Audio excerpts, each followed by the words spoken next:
In resurrectione tua Christe, celi et terra et templo. In resurrectione tua Christe, celi et terra et templo.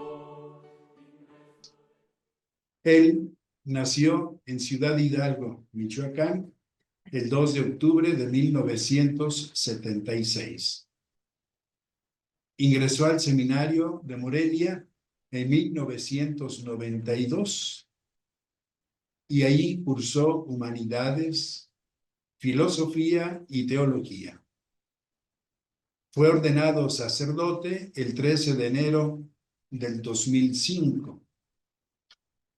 Obtuvo el título de licenciado en Sagrada Liturgia por el Pontificio Instituto Litúrgico de Roma en el año 2010 y en 2025 el doctorado en Sagrada Liturgia, ahora por el Instituto de Liturgia ad Instar Facultatis de Barcelona.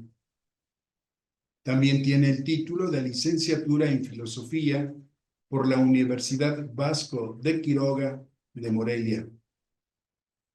Cursó un máster en Arte y Arquitectura al servicio de la liturgia en el Pontificio Instituto Litúrgico de Roma.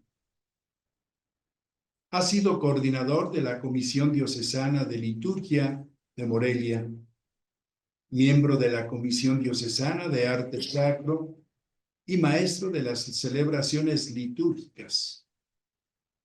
También fue miembro del comité organizador de la visita del Papa Francisco a Morelia en el año 2016.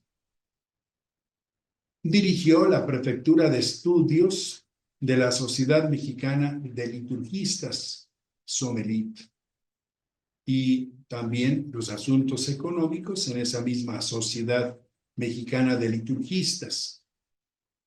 Ha sido perito de la Comisión Episcopal para la Pastoral Litúrgica. De igual manera, perito de la Dimensión Episcopal de Bienes Eclesiásticos y Arte Sacro. Además, secretario ejecutivo nacional de la Dimensión de Pastoral Litúrgica del Episcopado Mexicano y miembro del comité organizador del primer Congreso Latinoamericano y Caribeño de Liturgistas. También ha sido docente en el Seminario Diocesano de Morelia, docente en cursos de verano en la Universidad Pontificia de México y maestro de las celebraciones litúrgicas de la insigne y nacional Basílica de Guadalupe. Pues he aquí todo este acervo que forma parte de la historia de estudios, de servicios del padre Óscar José García García. Pues nos disponemos a escuchar esta primera conferencia del día, Historia y Teología del Altar. Que pasemos un buen día. Bienvenido, padre Óscar José García García, doctor en Sagrada Liturgia. Bienvenido. Muchas gracias. Agradezco de corazón a Monseñor Raúl Gómez, arzobispo de Toluca y coordinador presidente de esta dimensión episcopal para la pastoral litúrgica, a la hermana Adriana, su secretaria ejecutiva. Agradezco, Monseñor, sus palabras y a todos los que están participando en este quinto Congreso Nacional de Equipos Parroquiales de Liturgia. Bien, pues vamos a compartir. Quiero, a modo de una sencilla introducción, decir que estamos en el ámbito teológico de la liturgia. La teología tiene muchas ramas, es muy vasta, pero ahora nos centramos en la teología litúrgica. Recordemos que las fuentes de la revelación son Sagrada Escritura y tradición de la Iglesia. Cuando hablamos de tradición, hablamos de santos padres y de liturgia, precisamente. Nos movemos en el ámbito de la ciencia litúrgica y de su sistemática. Su sistemática está formada también por varias ramas, como es el derecho litúrgico, la espiritualidad litúrgica, la tradición litúrgica, la pastoral litúrgica, pero nosotros nos vamos a mover o nos estamos moviendo en este congreso en la rama de la vía pulcritudinis. Y dentro de la vía pulcritudinis nos movemos ahora en la arquitectura litúrgica. No tratamos otros temas, porque también la vía pulcritudinis es muy amplia. Simplemente nos centramos en la arquitectura litúrgica. Algunos rasgos también un poco de arte, pero sobre todo la arquitectura litúrgica. Dentro del espacio celebrativo tenemos lugares.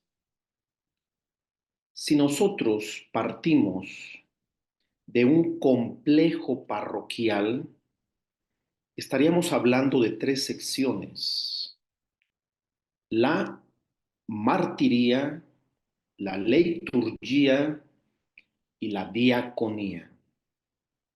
La martiría son todos los espacios de un complejo parroquial en donde se da el anuncio,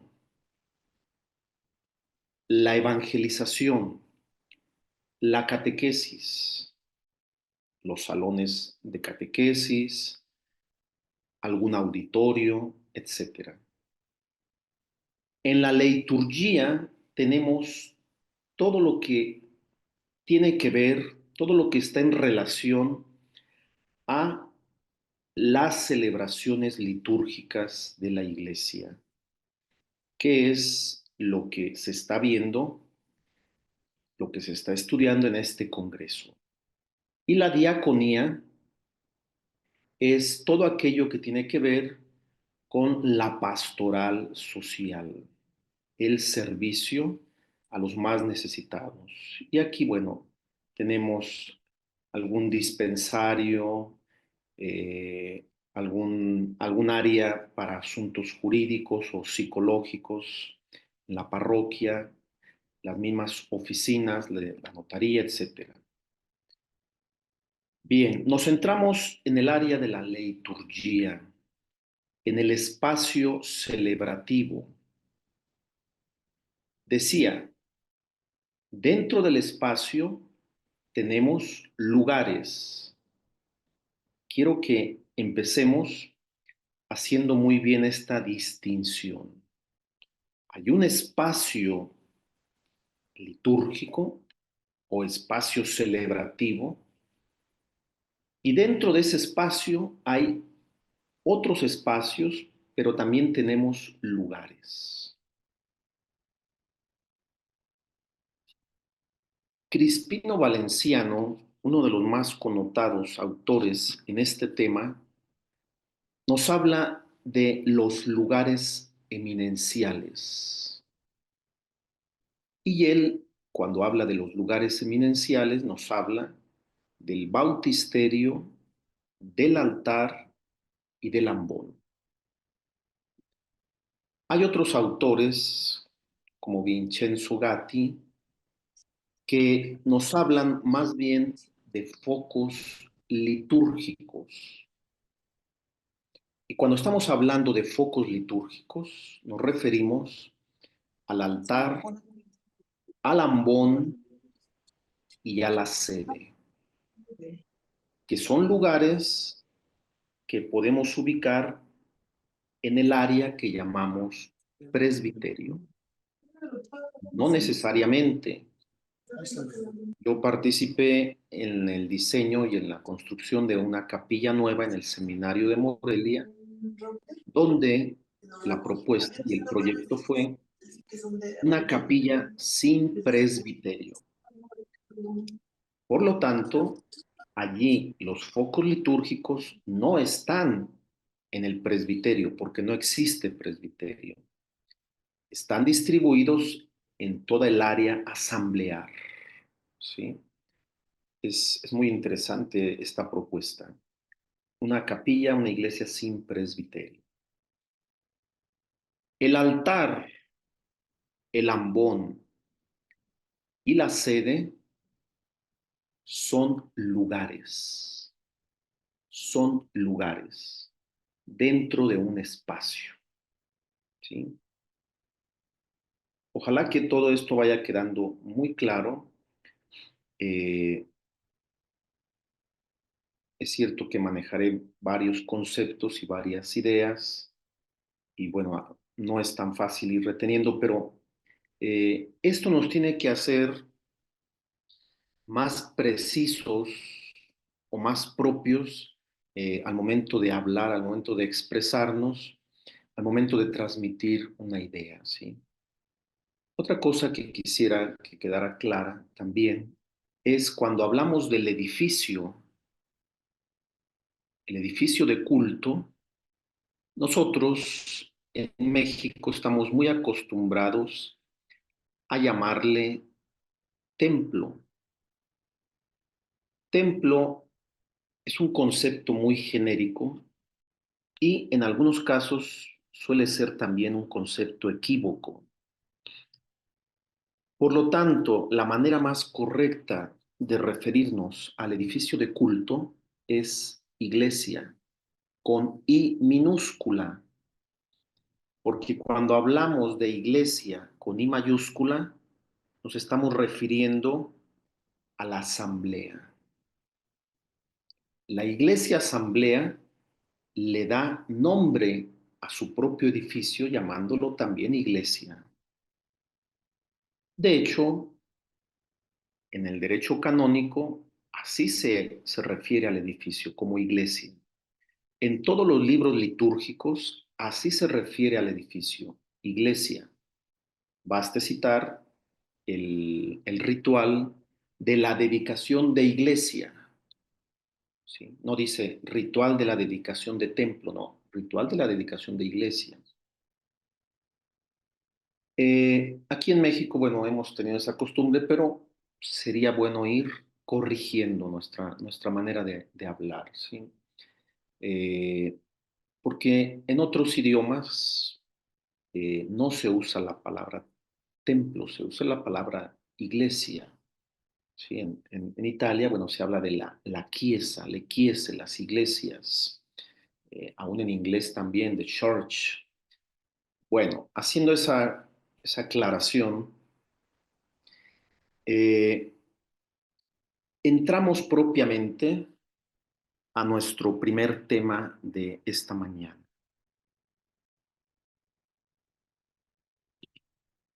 Historia y teología del altar. El altar no es un mueble. Mueble significa algo que se puede mover, que se puede cambiar de lugar, que no está fijo y que incluso tiene algunas funciones, ¿sí?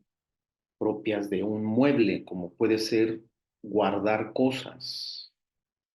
Pues miren que desgraciadamente existen altares muebles donde en la parte donde se ubica el sacerdote, parte anterior del altar, algunos le ponen hasta algunas repisas ahí para poner el aparato de sonido, para guardar los libros allí. Entonces lo usan como un mueble, ¿sí? Como una pequeña bodeguita. No, El altar es un lugar. Es el lugar anamnético del Gólgota. Es el lugar anamnético del cenáculo. Es el lugar del sacrificio. Es el lugar donde el pueblo de Dios se nutre, se alimenta.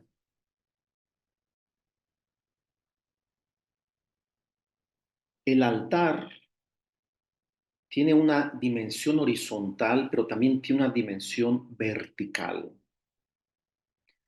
Si ustedes tienen en mente el altar de la Basílica de San Pedro, recordarán que hay un baldaquino, 4 columnas con un techo que enmarcan la dimensión vertical del altar. Y arriba del baldaquino está la enorme cúpula de Miguel Ángel. Por lo tanto, el altar de la Basílica de San Pedro tiene una destacada dimensión vertical expresada arquitectónicamente en el baldaquino, que es un elemento arquitectónico epiclético neumatológico, y en la cúpula, que también es un elemento epiclético, pero además es un elemento escatológico. Bien, entonces, que nos quede claro, el altar no es un mueble, el altar es un lugar. Algunos lo llaman lugar eminencial, otros lo llaman foco litúrgico. Es el lugar más importante dentro del espacio litúrgico. Es el lugar más importante. Esto cuesta trabajo entenderlo, ¿sí? Esto cuesta trabajo entenderlo. ¿Por qué? Porque de repente muchos piensan que el lugar más importante es el sagrario. Otros pensarán que el lugar más importante es la imagen del santo patrono. Si yo les digo en la Basílica de Guadalupe, ¿qué es lo más importante de la Basílica de Guadalupe? Pues la imagen, el sagrado ayate donde está estampada la imagen, ¿sí? Nadie pensaría decir que lo más importante es el altar, ¿sí? Porque hasta parecería contradictorio decirlo, ¿sí?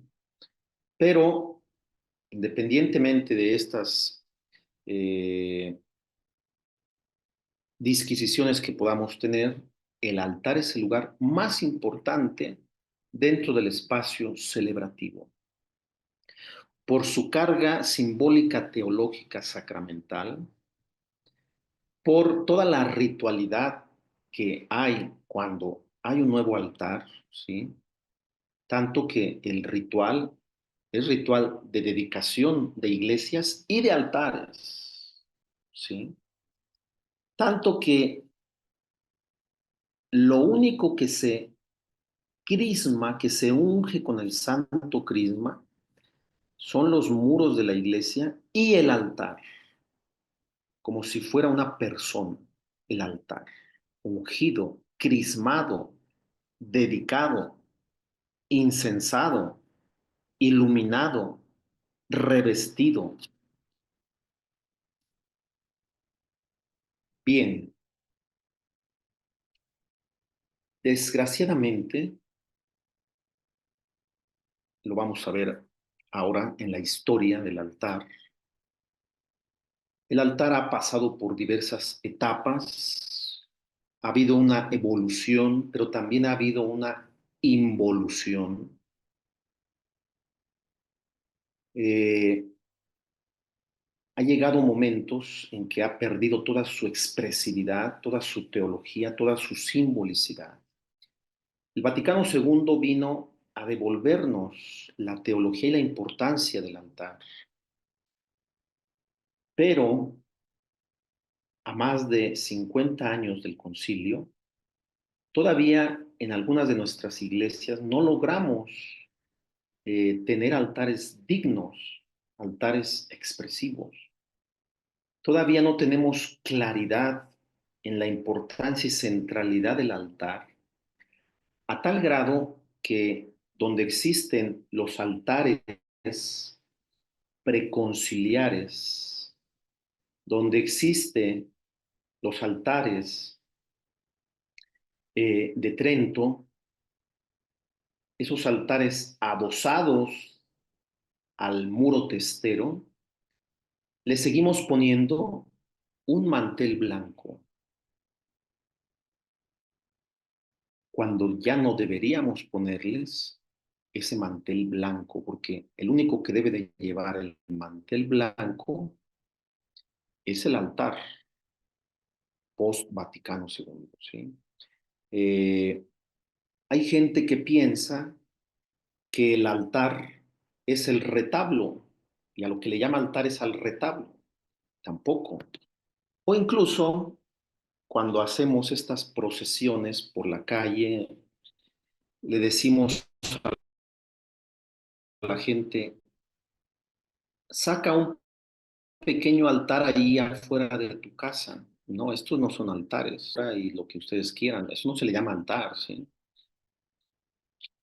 Entonces, es importante ir definiendo. Vamos a hacer un recorrido rápido eh, por la historia del altar, ¿sí? Nuestro enemigo va a ser el tiempo. Podríamos pasar hablando todo el día del altar, pero a, vamos a irnos ciñendo a los tiempos, ¿sí?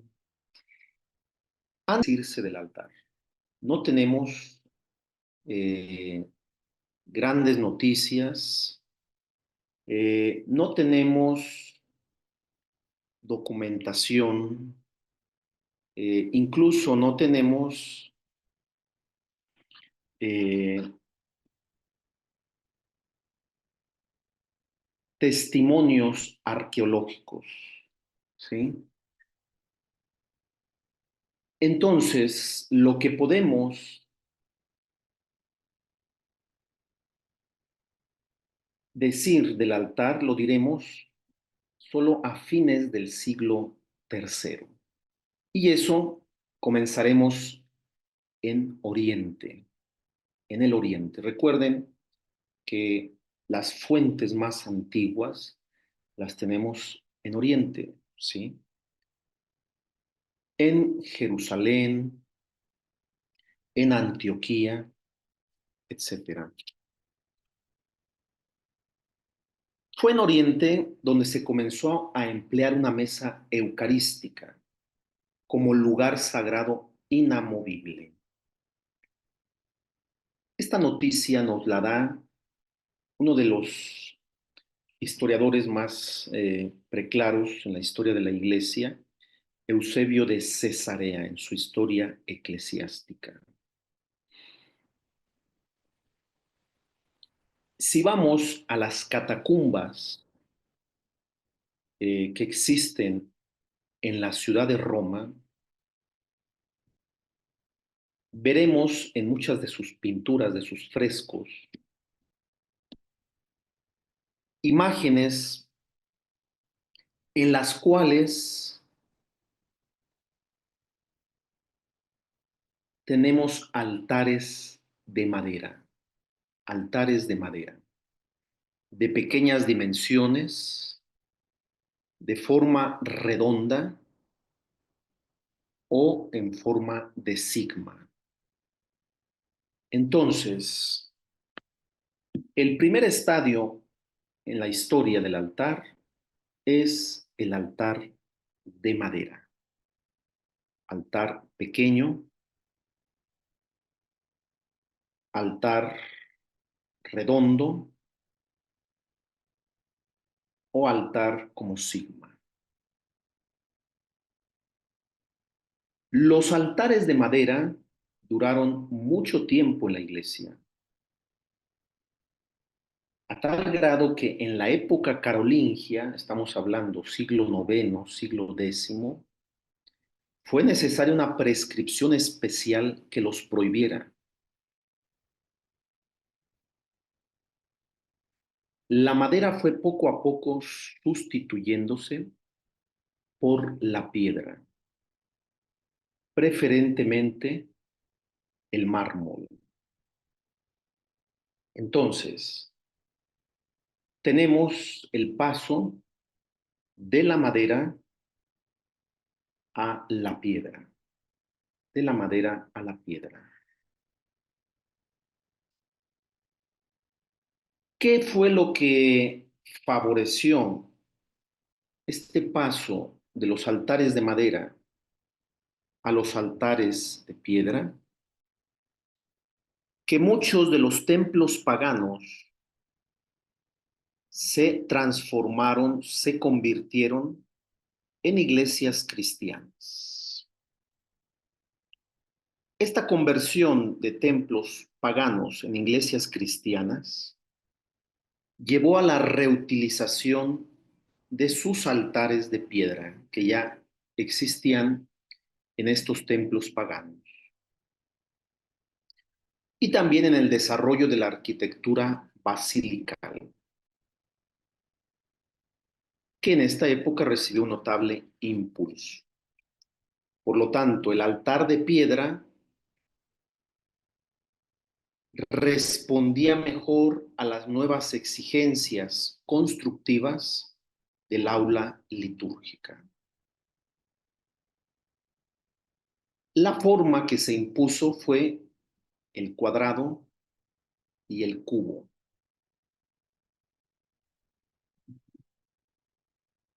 Si queremos encontrar fuentes de estos primeros siglos y de este paso de los altares de madera a los altares de piedra, podemos consultar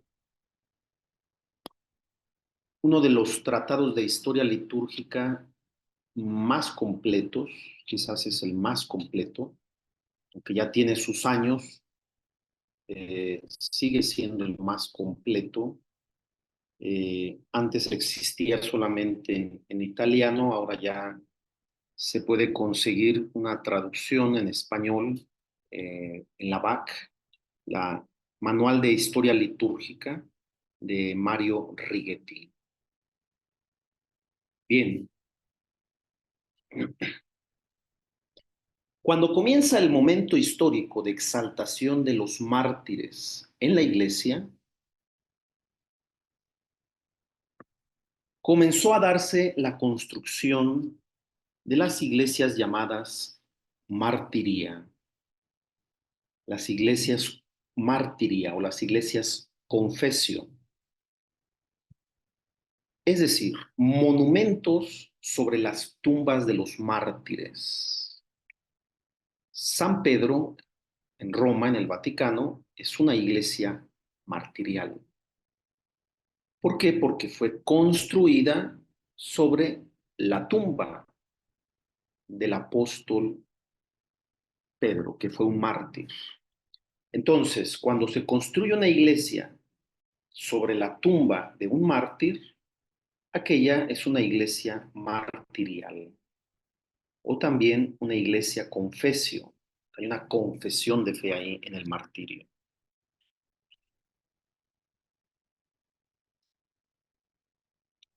Con el desarrollo creciente de la plegaria ad corpus, es decir, la oración que se hace junto a los sagrados restos del mártir y del culto litúrgico a los mártires, culto que en Roma se afianza en la segunda mitad del siglo III, no tarda en nacer la costumbre de asociar al altar las reliquias de los mártires.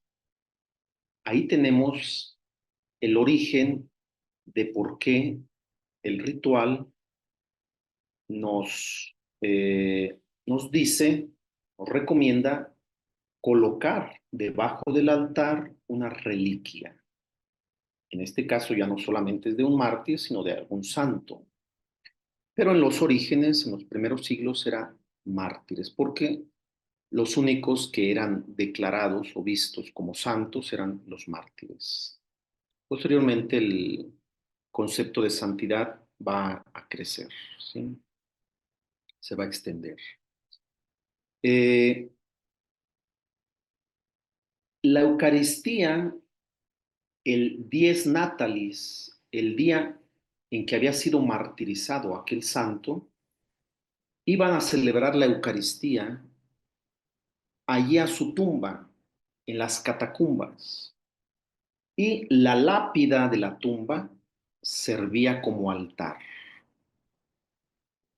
Posteriormente, cuando empieza el saqueo de las catacumbas, la iglesia pide que sean retirados los restos de los mártires y sean llevados a las basílicas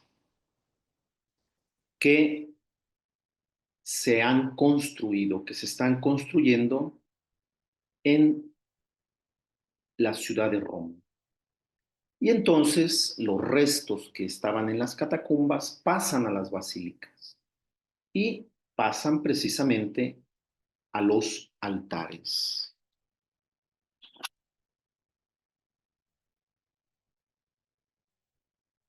Si el altar representa a Cristo, Él no puede estar completo sin sus miembros, los más gloriosos de los cuales son los mártires. Su sacrificio es, en cierto modo, completa el sacrificio del Señor.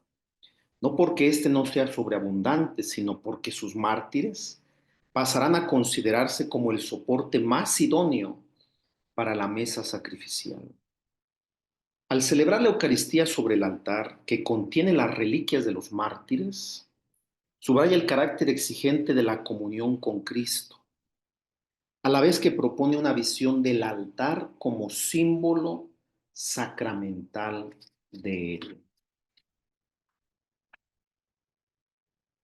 Adquirirán tanta importancia las reliquias de los mártires con el pasar del tiempo, que llegará un momento en que un altar no podrá ser dedicado si no son colocados o el cuerpo de un santo o al menos alguna de sus reliquias. Algunos altares en Europa tienen al cuerpo completo del santo, ¿sí?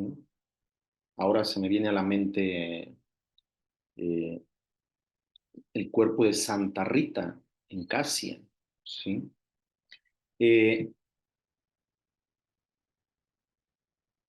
Cuando no era posible tener todo el cuerpo, bueno, por lo menos alguna parte, ¿sí? El altar con reliquias podía adoptar varias formas, o bien forma de mesa casi cuadrada, sostenida por una columna central o más columnas, estando las reliquias o en el espesor de la mesa o en la columna, o bien en forma de cubo vacío dentro del cual se colocaban las reliquias. En este caso, una verja metálica permitía ver la urna, o bien en forma de cubo pero macizo, levantado sobre el sepulcro del mártir, lo que llamamos confesio, cuando éste yace por debajo del nivel del suelo. Entonces, vean, o, o el cuerpo o las reliquias se colocaban debajo del altar o dentro del altar en el cubo, ¿sí? Y entonces a la parte frontal del altar se le pone una reja para que la gente vea el cuerpo o vea las reliquias, ¿sí? Esto varía mucho, ¿sí? La forma de dónde colocar el cuerpo o las reliquias. Hoy en día, el ritual de dedicación de iglesias y altares nos dice que las reliquias deben de colocarse debajo del altar para que se simbolice que es un sepulcro, una tumba, debajo. No tienen que estar adentro del altar, ni mucho menos en la mesa del altar. Tienen que estar debajo del altar. Esto no se ha entendido, ¿sí? Y muchos siguen colocando las reliquias cuando dedican nuevos altares en la, o adentro en el cubo o en la mesa del altar. Incluso este error se cometió en esta capilla del seminario de Morelia, porque el ingeniero no me entendió a mí y ya cuando yo llegué ya había hecho ahí pues el orificio donde iban a entrar las reliquias, pero quedaron dentro del altar, por la parte de la mesa, por ahí se colocaron. Bien,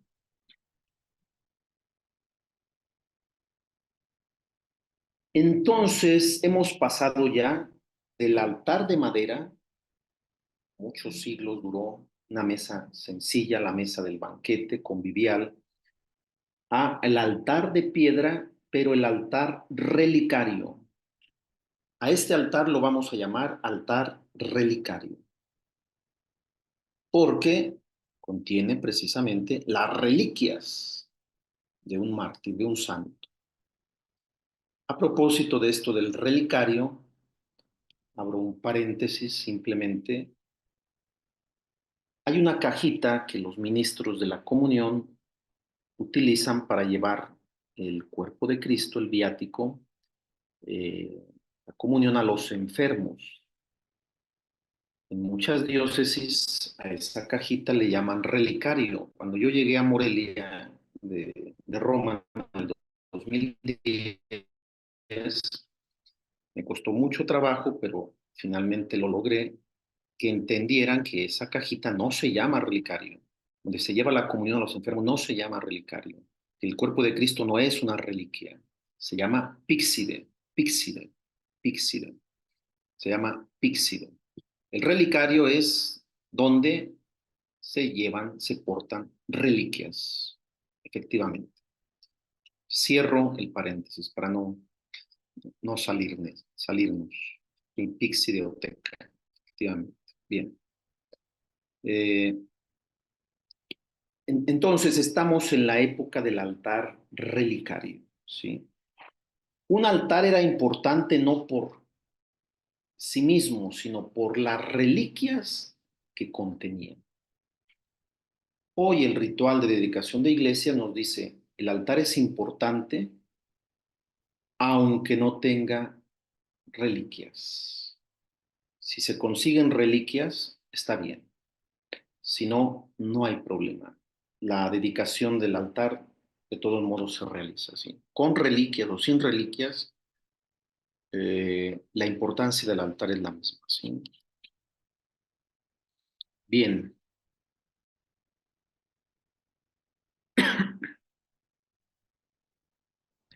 En los primeros siglos, el altar se colocaba en el centro del ábside. El ábside es esta parte cóncava, ¿sí? Que hace de proa en la nave de una iglesia, que también tiene un fuerte significado escatológico. En las iglesias orientales es muy hermoso encontrar ahí un pantocrátor, sobre todo de mosaicos, ¿sí? Entonces el altar se colocaba en el centro del ábside, delante de la cátedra, o bien en el crucero, o bien al comienzo de la nave central. El altar estaba a la vista de todos, en contacto estrecho con los fieles. Carecía de gradas, se apoyaba directamente sobre el pavimento. Tampoco presenta un lado anterior o posterior, sino que es una simple mesa sostenida por columnas. Esto es importante, el altar no tiene un lado anterior, no tiene un lado posterior, no tiene un frente, ¿sí? Este altar que se hizo en la capilla del Seminario Mayor de Morelia y que preside la celebración puede celebrar en cualquiera de los de los cuatro lados del altar, porque el altar no tiene un frente, ¿sí? Eso también cuesta mucho trabajo entenderlo, mucho trabajo, eh, porque incluso al que nosotros consideramos el frente del altar, pues es al único que le ponemos a ese lado una iconografía, dejando los otros tres lados sin iconografía. O, o estos manteles que de las puntas de los lados cuelgan más. Pues no, el altar tiene que tender al cuadrado, ¿sí? Y los cuatro lados del mantel tienen que ser iguales. Bueno, les digo, hay tantas cosas que apuntar pues del altar. Estamos en el altar eh, relicario. Con el tiempo, el espacio del ábside, donde domina el altar y destinado al obispo y a su clero, se quiso proteger con unos canceles que formaban arcos y cuya importancia fue creciendo, sobre todo en Bizancio, donde evolucionó hasta constituir el famoso iconostasio de las actuales basílicas ortodoxas. Estos canceles, estas cortinas, estos elementos de división para separar el altar de la asamblea, en nosotros, en Occidente, bueno, pues están expresados en esos barandales, en esas balaustradas, canceles, rejas, eh, en, en esos presbiterios tan elevados, pero en las iglesias orientales está expresada esa división en los llamados iconostasios. Un iconostasio prácticamente es un muro eh, con muchos iconos, por eso se le llama iconostasio, con una pequeña puerta donde entra el sacerdote y ahí celebra toda la parte de la anáfora fuera de la vista de la asamblea, ¿sí? Es toda esta parte del misterio que a lo mejor nosotros no la entendemos, pero es otra forma de celebrar de ellos. Bien, en África, en los siglos cuarto y quinto, no es raro que el altar ocupe el medio de la nave central. En las iglesias del norte de Siria, el altar se encuentra elevado y en el fondo del ábside. Bien, es difícil decir características generales o ubicación particular de los altares en los primeros siglos, porque, bueno, pues recuerden que los ritos en la iglesia son variados. Nosotros somos de rito romano, pero existen otros muchos ritos. Entonces, dependiendo del rito o de la ubicación geográfica, si es Roma, si es el norte de África, si es la parte de Siria, de Antioquía, que es de las más antiguas, Jerusalén, etcétera, podremos hablar de características especiales, ¿sí? La norma del altar único, que responde a la concepción del altar como símbolo de Cristo, comenzó a ser infringida en Occidente en tiempos del Papa Símaco, siglo VI, siglo V, siglo VI. A ello contribuyeron varios factores. ¿Por qué? Eh, ¿Por qué se perdió la concepción de un único altar y comenzó la multiplicación de altares? Esto lo podemos ver todavía en nuestras iglesias antiguas, donde en los laterales del edificio encontramos un sinnúmero de altares, ¿sí? Si nos pudiéramos trasladar en el tiempo antes del Vaticano II, veríamos a varios sacerdotes en estas iglesias celebrando la misa al mismo tiempo, cada quien en su altar, ¿sí? Con un monaguillo a un lado y ya, ¿sí? La multiplicación de misas propicia la multiplicación de altares, ¿sí? Eh, las misas privadas, la proliferación también del culto a las reliquias de los mártires. Si había muchas reliquias, pues había que hacer muchos altares, ¿sí? No podía quedarse una reliquia sin altar. Eh, bien, entonces estamos ya en otro fenómeno de la iglesia, la historia de la liturgia, en el fenómeno de la multiplicación de altares, ¿sí? Del altar único pasamos a la multiplicación de altares. Bien,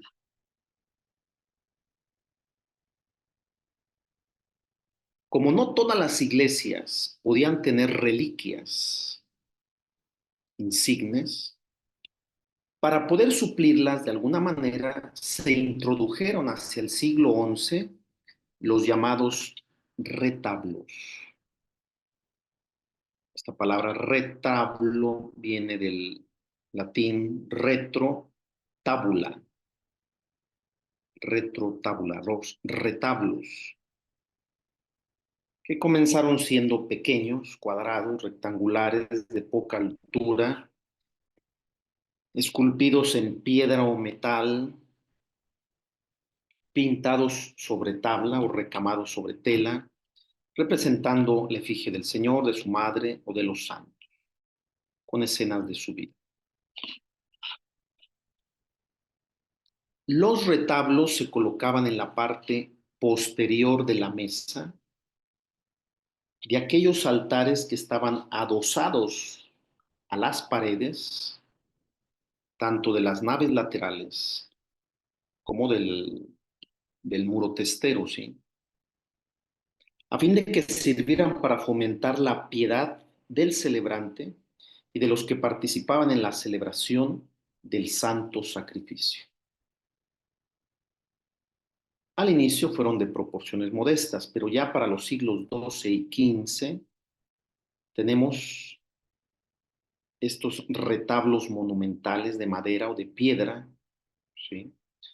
Si ustedes quieren conocer de los retablos más espectaculares de México, bueno, pues vayan a Taxco, ¿sí? A Santa Prisca en Taxco para que puedan disfrutar de estos retablos impresionantes, ¿no?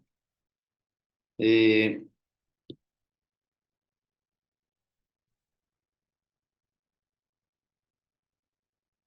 después del siglo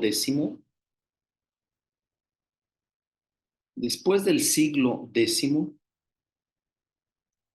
el altar fue perdiendo ante los fieles su tradicional autonomía y dignidad, sustituida ahora por la urna del santo o por la imagen del retablo. Después del siglo X, lo más importante ya no era el altar, sino era el retablo o la urna del santo con las reliquias. El altar pasa a ser en la práctica el pedestal de todo este conjunto, ¿sí? Así los tenemos todavía en estos grandes retablos, como el pedestal. Lo que vemos, lo que sobresale es el retablo, el altar, si no fuera por el pequeño mantel blanco que se pone, ni siquiera sabríamos de su existencia, ¿sí? Por lo tanto, el retablo no era ya un accesorio del altar. Al contrario, el altar vino a ser un accesorio del retablo.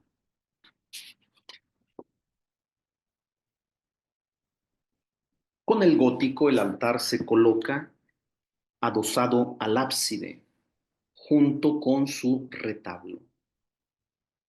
Entonces, el retablo y el altar se van hacia el ábside. Esto pues agrava todavía más la participación del pueblo en la acción litúrgica porque se aleja todavía más, ¿sí? Este es el altar con retablo, pero sin sagrario.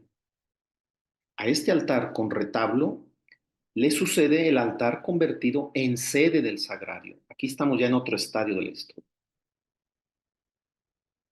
A este altar con sagrario es al que se le llama por mucho tiempo y se le sigue llamando altar mayor.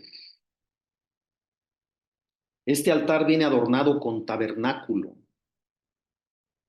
coronado con un templete para la exposición del Santísimo. De esto podemos ver cantidad, ¿sí? Basta que vayan a la Catedral de Morelia, se paran en la puerta principal, ven hacia el fondo, hacia el presbiterio, y lo que van a descubrir ahí es un ciprés.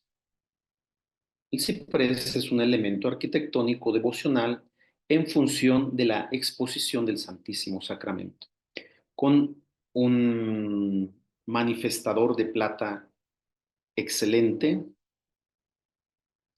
eh, pero todo en función del Santísimo Sacramento, ¿sí? De la custodia, de la exposición del Santísimo.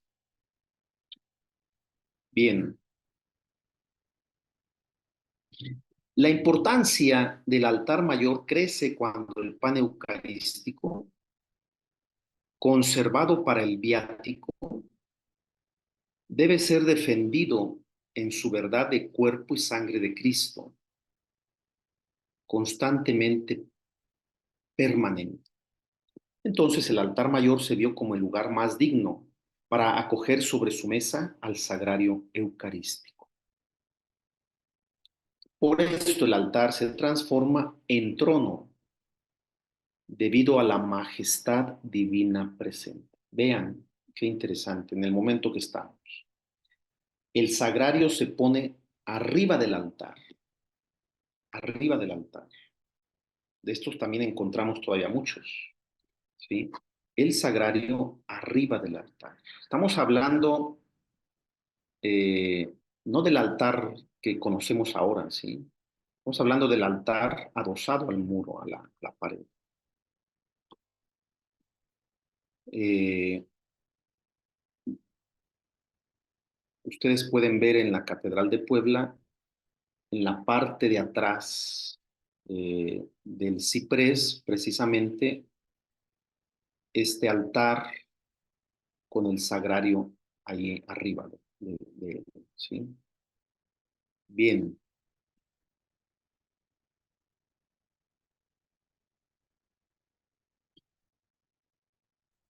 La aplicación del Espíritu de Trento en defensa de la presencia real de Cristo en la Eucaristía confirma esta tendencia a transformar la estructura arquitectónica del altar, la desarrolla y la hace gradualmente universal. Colocado definitivamente sobre el altar, el sagrario no siempre mantuvo las debidas proporciones con respecto a la Santa Mesa, sino que en ocasiones casi amenazaba con hacerla desaparecer debido a su abultado volumen.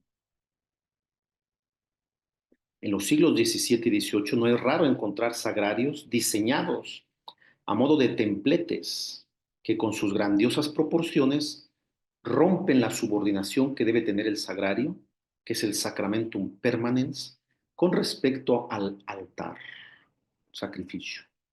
La mesa del altar fue reducida a una simple ménsula. La mesa del altar fue reducida a una simple ménsula.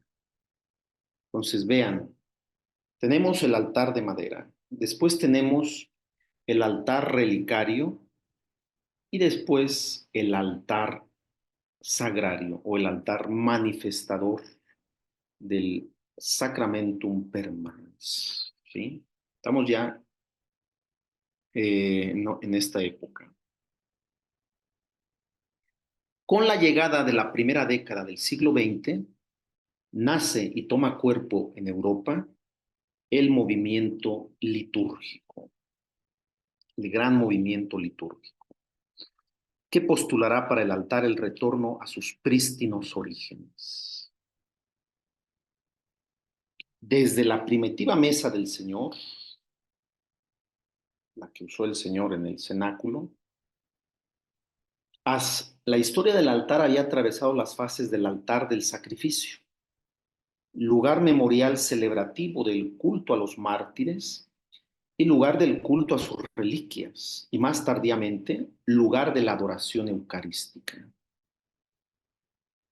El movimiento litúrgico se esforzó por recuperar el significado autónomo de la Mesa Santa, así como su revaloración cristológica, eclesiológica y neumatológica, procurando un modelo de comunicación que favorezca la interacción dentro de la asamblea. Uno de los principales problemas quizás fue la eventual separación del sagrario de la mesa del altar. Esta separación, cuando se empezó a proponer separar el sagrario del altar, produjo sospechas e implicaciones doctrinales sobre la Eucaristía, ya que en la mentalidad y espiritualidad corrientes, el sagrario y el altar hacían una unidad. Esta era la mentalidad que se tenía por siglos. El altar y el sagrario hacían una unidad. Por eso hoy en día siguen en algunas partes, siguen poniendo el sagrario en la parte central del presbiterio. Cuesta trabajo, después del Vaticano II, entender la idea de una capilla del Santísimo, y no poner ya el sagrario en el área presbiteral. Cuesta trabajo entender la doctrina del Vaticano II. Son 60 años del Vaticano II y nuestra forma de evolucionar el pensamiento es muy difícil, ¿sí? Pareciera que tenemos ideas fijas de las cosas, de cómo han sido, de cómo las hemos visto y cómo hemos crecido, ¿sí? Bien, pero bueno, tendremos que seguir insistiendo a más de 60 años del concilio y a entender las propuestas del concilio, ¿sí? Y toda la evolución de la teología litúrgica.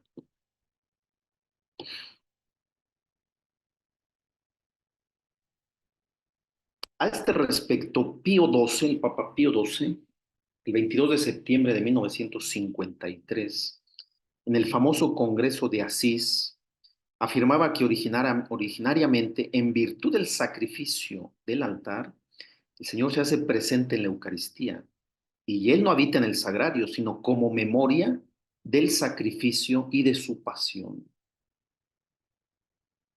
Repito lo que dijo Pío XII en Asís. El Señor se hace presente en la Eucaristía y Él no habita en el sagrario, sino como memoria del sacrificio y de su pasión.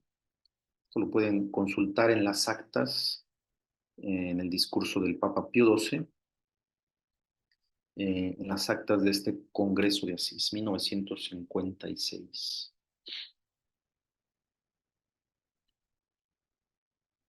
Con la entrada de la segunda mitad del siglo XX, tenemos en la Iglesia el Gran Concilio Vaticano II y con él la primera constitución litúrgica, Sacrosanctum Concilium, que volviendo a los orígenes y sin perder todos los siglos la tradición de la Iglesia, nos propone una profunda reforma, no solo en la forma de celebrar los sacramentos, sino también en cuestión del espacio en donde se celebran. Al respecto, el documento Sacrosanctum Concilium pidió una más profunda reflexión y análisis de las prescripciones en torno al altar. Dice Sacrosanctum Concilium 128. Revísense cuanto antes los cánones y estatutos eclesiásticos que se refieren a la disposición de las cosas externas pertenecientes al culto sagrado, sobre todo en lo que respecta a la edificación digna y adecuada de las iglesias, la forma y construcción de los altares, la nobleza, disposición y seguridad del sagrario. A las directrices de los padres conciliares, que los padres conciliares dieron en Sacrosanctum Concilium, sucede la etapa del estudio y de la actuación de esas directrices. El proceso de conformación del nuevo altar durante los años que duró la puesta en marcha de la restauración litúrgica, fue un camino difícil, no siempre rectilíneo, ni carente de comprensibles oscilaciones. Entre los nuevos libros litúrgicos que verían la luz como fruto inmediato de la reforma litúrgica, fue precisamente el Ordo Dedicationis Ecclesiae et Altaris, es decir, el ritual de la dedicación de iglesias y altares. Este libro se caracteriza por su estructura modélica dentro de la celebración eucarística, con una línea litúrgica muy clara, lógica y sobria, conforme a la tradición romana y a los principios de la restauración litúrgica del Concilio Vaticano II.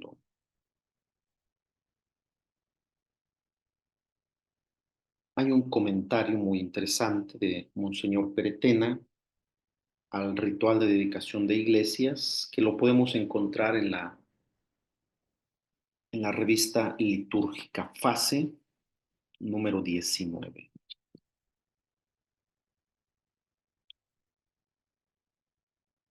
Una vez publicado el ritual, se inaugura una nueva etapa en la historia del altar. Son las realizaciones concretas, inspiradas tanto en sus prenotanda como en los demás elementos teológicos, que actúan como base sobre la cual deben de trabajar sus diseñadores y proyectistas. Bien, ese es el momento histórico en el que nos encontramos, donde muchas iglesias han logrado ya la dignificación de sus altares, que sea un monolito, que sea de piedra, con un programa iconográfico, digno, elocuente, monumental, central, etc. Otras iglesias salen debiendo todavía, siguen siendo muebles, siguen siendo de mal gusto, eh, a veces de cemento, de ladrillo, etcétera. A veces algunos ni siquiera están dedicados, eh, muy arrinconados a la parte testera del edificio. Nos da miedo todavía devolverle el altar al pueblo, a la asamblea, centrarlo más todavía, si no se puede en el centro, pero sí por lo menos que verdaderamente exprese que es la mesa de donde el pueblo se alimenta. Bien, ahí cerramos esta breve síntesis de la historia del altar. Altar de madera, altar relicario, altar tabernáculo y lo que ahora nos ha dicho el Vaticano II, altar que tenga sus cuatro lados, altar lugar neurálgico, altar central, teológicamente hablando, símbolo de Cristo. Bien, como ven, el tiempo es nuestro enemigo, eh, porque apenas voy a entrar a la dimensión teológica, la teología del altar. Pero, a ver, aquí, ayúdenme los organizadores, ¿cuánto tiempo nos queda? ¿O entramos ya a preguntas? O digo, Tenemos, no, tenemos 15 minutos todavía, padre. Si gusta abordar un ok, poco de esta teología. pues vamos a simplemente la dimensión cristológica. Faltaría Adelante, padre. la dimensión eclesiológica, la dimensión ministerial. Simplemente vamos a entrar un poco a la dimensión cristológica. El Ordo Dedicationis, el ritual de la dedicación, en la introducción a la dedicación de un altar, en el número 4 afirma: por el hecho de que el memorial del Señor se celebra en el altar y ahí se entrega a los fieles su cuerpo y su sangre, los escritores eclesiásticos han visto en el altar como un signo del mismo Cristo. De ahí la expresión, el altar es Cristo. El altar es Cristo. Ya propiamente en el rito, la Prex Dedicationis en la estrofa séptima afirma: esta piedra pulimentada por el trabajo humano sea para nosotros signo de Cristo, de cuyo lado, traspasado en la cruz, brotó sangre y agua, inicio de los sacramentos de la Iglesia. Esto lo encontramos en el ritual de la dedicación de iglesias y altares en el número 48. Después de la plegaria de dedicación, se unge el altar. Estamos en el rito de la dedicación. Este rito encuentra sus raíces en el Antiguo Testamento. Jacob, en un sueño, ve el cielo abierto y a los ángeles de Dios subir y bajar. Sobre la piedra que le sirvió para apoyar la cabeza, derramó aceite, como un altar que recuerda esta visión. También tenemos innumerables pasajes de unciones a profetas, reyes y sacerdotes. Al respecto, el padre Crispino Valenciano comenta: con la unción del crisma, el altar se convierte en símbolo de Cristo, que es llamado el ungido del Señor, es decir, el consagrado. El Padre, Dios Padre, de hecho, lo ungió con el Espíritu Santo y lo constituyó sumo sacerdote para que ofreciera sobre el altar el sacrificio de su cuerpo para la salvación de todos. Después de la unción viene el elocuente simbolismo del incienso que se quema sobre el altar. El fuego del Espíritu Santo toma visiblemente posesión del altar de piedra que se dedica. Con la incensación se manifiesta de un modo sensorial el gran honor que merece el altar.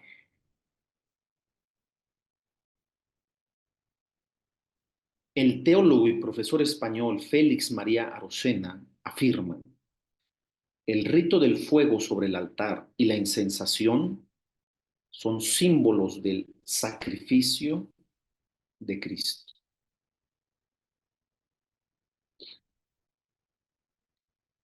En el Antiguo Testamento, el fuego enviado por Yahvé desde lo alto para consumir la víctima del sacrificio indicaba su aceptación.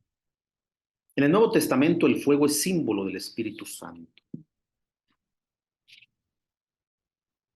Aquí hago un pequeño paréntesis al decir que el fuego es símbolo del Espíritu Santo. Esta dimensión neumatológica del altar está expresada en el ciborio originalmente. Este elemento arquitectónico, el ciborio, sobre todo es un elemento del primer milenio, que después se expresará en el baldaquino, lo que decíamos de la Basílica de San Pedro, el baldaquino. También tenemos en la Catedral de Cuernavaca un baldaquino moderno. El ciborio es el elemento arquitectónico neumatológico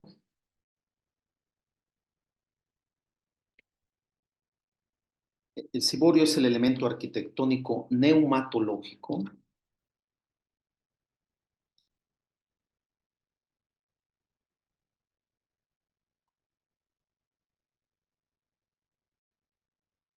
epiclético que tiene una paloma en el centro y así manifiesta el descenso del espíritu sobre el altar, movimiento catabático epiclético. Además, con su altura también expresa la verticalidad del altar y el movimiento anabático de las oraciones que de él suben, simbolizadas en el incienso. Cuando en la iglesia, sobre todo de Occidente, se va perdiendo la neumatología, debido a una concepción cristológica más acentuada, surge una nueva interpretación arquitectónica que propicia la paulatina desaparición de los ciborios. Al opacarse el valor de la epíclesis, el ciborio ya no encuentra lugar en el espacio celebrativo. El profesor Luis Bouyer se pregunta si el ciborium, tal como lo vemos en las basílicas romanas, no sucedió a una imitación completa del antiguo tabernáculo judío, una verdadera tienda que rodeaba todo el altar. Para Pietro Sorci, el altar es anámnesis del sacrificio de Cristo, mientras que el ciborio es la epíclesis, invocación y presencia del Espíritu. Esto es muy interesante porque lo que nos está aquí diciendo,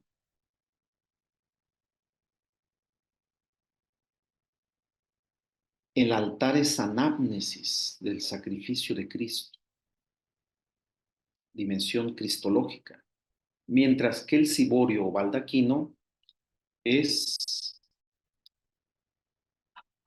la epíclesis, es la parte neumatológica, ¿sí? Neumatológica. Bien.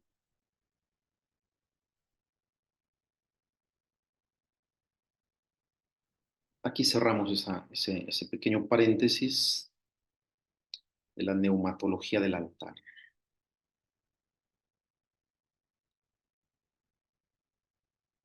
Posteriormente, en el rito de la dedicación, viene la vestición y la iluminación del altar. La fórmula del ritual dice: Lumen Christi altaris mensam colustret eoque refulgeant dominice cene convivie. La luz de Cristo ilumine la mesa del altar y que con ella brillen los comensales de la cena del Señor.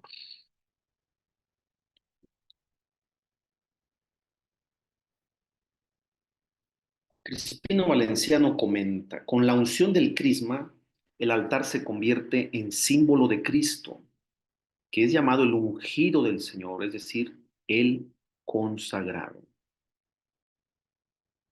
Ungir para después iluminar no son acciones meramente yuxtapuestas, sino íntimamente relacionadas.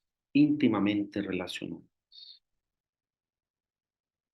Una lectura antropológica de la unción nos reconduce al encendimiento. La luz de una lámpara proviene de la llama luminosa que alimenta el aceite. Dice Félix Arocena: el altar iluminado aparece constituido como la fuente de aquel esplendor que dimana de Cristo. El encenderse de los cirios y la luz que de ellos comienza a despuntar convierte al altar en mesa no solo iluminada, sino fuente de luminosidad que, partiendo del mismo centro del presbiterio, alcanza todo el edificio de la iglesia. La iluminación es una magnífica intensificación del simbolismo cristológico del altar. Un simbolismo que hace del altar signo de Cristo luz, aquel que es resplandor de la gloria del Padre y lámpara de la ciudad escatológica. Bien, finalmente, el prefacio quinto de Pascua, que nada menos estamos ahora leyendo en esta quinta semana, nos habla de Cristo altar. Cristo altar. Vamos a recordar lo que nos dice, ¿sí? Porque Él, con la inmolación de su cuerpo en la cruz, dio pleno cumplimiento a lo que anunciaban los sacrificios de la antigua alianza, y ofreciéndose a sí mismo por nuestra salvación, quiso ser al mismo tiempo víctima, sacerdote y altar. Prefacio Pascalis V. ¿Sí? Bien. Podríamos seguir diciendo muchas cosas, pero bueno, creo que basta con eso. El tiempo es corto y creo que daremos espacio para algunas preguntas. Eh, no sé, aquí alguno de los Sí, padre. moderadores me va a decir cómo, Sí, cómo le vamos a hacer. tenemos varias preguntas aquí que nos han estado llegando por medio del chat. Antes me gustaría proponer unas preguntas que el día de ayer surgieron. El día de ayer tuvimos una ponencia respecto de la riqueza de la palabra de Dios en el ritual de la dedicación de las iglesias y altares con Monseñor Carlos Alberto Santos García. Y surgieron algunas preguntas que nos pareció oportuno, tanto por el tiempo como por su especialidad, proponérselas a usted para su respuesta. Eh, una pregunta que surgía es sobre el lugar ideal para colocar la primera piedra en las iglesias cuando se va a construir una nueva iglesia. ¿Cuál sería ese lugar ideal que podríamos tomar en cuenta? Bueno, no existe un lugar ideal, recuerden que eh, tiene que ser como primera piedra, tiene que ser un cimiento, pues, ¿sí? Entonces, algunos hacen una piedra simbólica y le ponen ahí una inscripción y después la conservan, o ya sea en el museo parroquial, si hay museo, si no, pues en algún lugar del atrio, en la entrada, para que se vea como recuerdo. Si queremos que sea una piedra simbólica, si verdaderamente queremos que sea una piedra angular, pues tiene que ir en los cimientos del edificio, ¿sí? O sea, tiene que ser una piedra más de las piedras que están puestas en la cimentación del edificio, ¿sí? Se bendice y se pone ahí en los cimientos. Entonces, es la primera piedra. Pero si no, bueno, pues se hace esta otra piedra con una inscripción y después se coloca en algún lugar del atrio, en la entrada, junto quizás a la puerta, con esta inscripción que recuerda la bendición, la dedicación, etcétera, ¿sí? Con alguna inscripción, para que la gente cuando vaya entrando a la iglesia la vea, ¿sí? Gracias, padre. Una segunda pregunta que también se conecta un poco con las preguntas que nos estaban llegando ahorita, sobre los altares de madera, los altares movibles de madera. Eh, lo que preguntaban es si se deben de ser consagrados o dedicados antes de poder ser usados. Todo altar tiene que ser, por lo menos bendecido. Lo mejor es que sea dedicado, ¿sí? Eh, no se recomienda hoy los altares de madera, a no ser que sea, bueno, una capilla, o que la misma iglesia es provisional, que después se va a construir otra iglesia, etcétera. Pero si ya es una iglesia bien construida, ya tiene que ser permanente.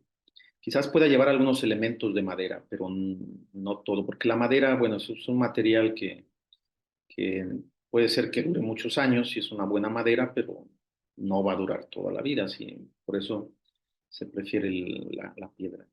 Pero mínimo hay que bendecirlo. Muchas gracias. Ahora sí pasamos a las preguntas que propiamente nos han llegado el día de hoy. Hubo un tema que estuvo resonando mucho en las preguntas mencionaba que no es muy apropiado llamarle altar a aquellos como nichos que tenemos en nuestras casas, o también, por ejemplo, cuando se hacen procesiones con el Santísimo Sacramento, o por ejemplo, para el Vía Crucis, que a veces se ponen imágenes sobre una mesa. Mencionaba que no es el término apropiado llamarle altar, y preguntaban cómo sería el término apropiado para estos espacios.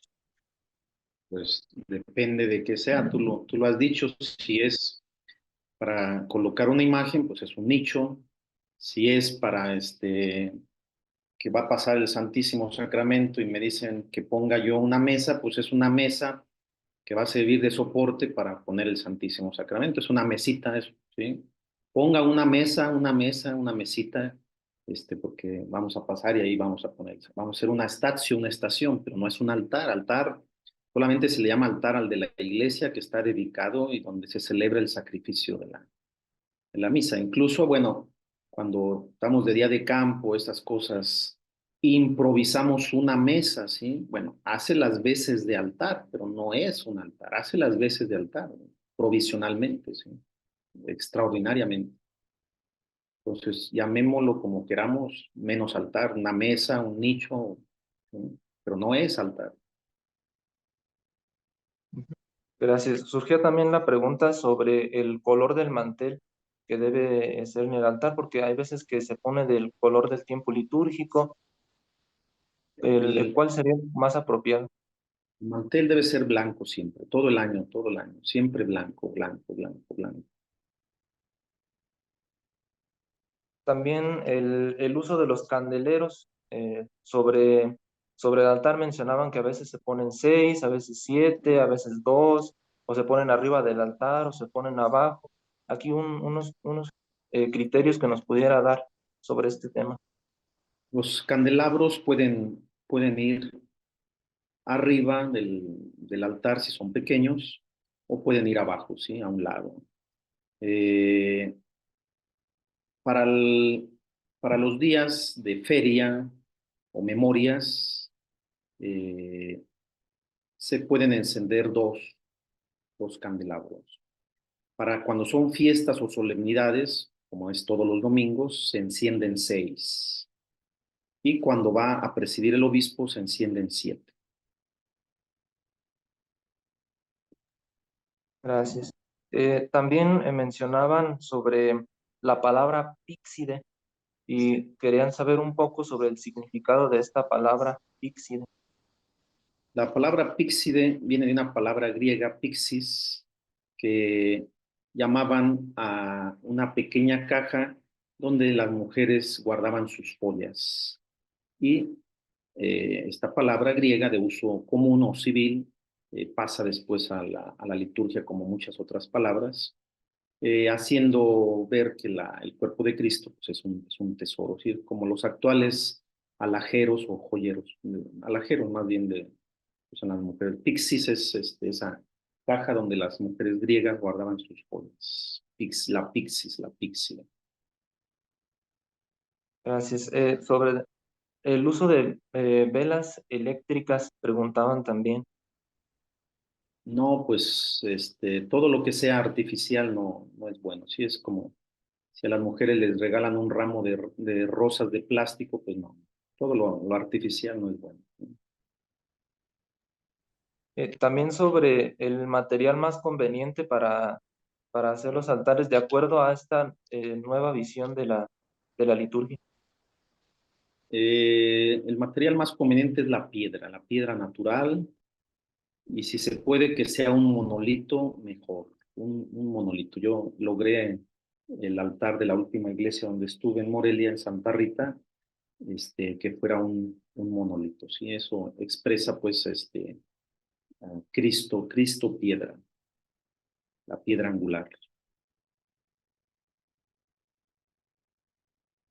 Bueno, pues serían todas las preguntas, las demás preguntas que nos aparecen en el chat, pues van en este sentido de esas preguntas que ya he mencionado y que usted amablemente ha respondido. Muy bien, sí veo. Muchísimas gracias, padre, por su eh, iluminadora ponencia sobre la historia y la teología del altar que nos fue llevando a través de la historia en esta evolución que ha tenido el altar hasta llegar a nuestros días. ¿Algún comentario, alguna cosa final que desea agregar, padre? No, nada más digo, es que veo preguntas que hay veces que, bueno, miren, o sea, ahorita vi una que, ¿qué es un monolito? No, pues ahí se ocupa que ustedes tengan un diccionario o a un lado, o hay que regresar con respeto, lo voy a decir, pero tenemos que regresar a la primaria otra vez o a la secundaria, porque si no, no acabaríamos aquí de contestar todos. Y miren, Hay cosas que sí se van a responder, pero por el tiempo, si nos ponemos a contestar todo, pues es imposible. Hay que tener un diccionario, hay que pues investigar ciertas cosas.